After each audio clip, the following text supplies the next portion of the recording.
ഇപ്പൊ നിങ്ങളുടെ പറമ്പിലൊക്കെ വന്നിട്ട് തെങ്ങിന്റെ മടൽ അതായത് തേങ്ങയുടെ തൊണ്ട അല്ലെങ്കിൽ മരക്കമ്പൊക്കെ ചുമ്മാ കൂട്ടിയിട്ടേക്കുമായിരിക്കും.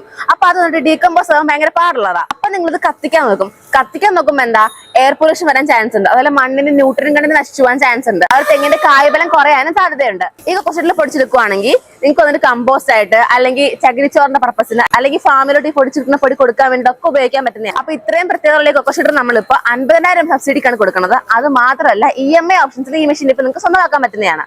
അപ്പൊ എത്രയും പെട്ടെന്ന് ഈ മെഷീനെ പറ്റി കൂടുതലൊക്കെ അറിയാൻ വേണ്ടിയിട്ട് വേഗം സ്ക്രീനിൽ കാണുന്ന നമ്പറിൽ കോൺടാക്ട് ചെയ്യുക.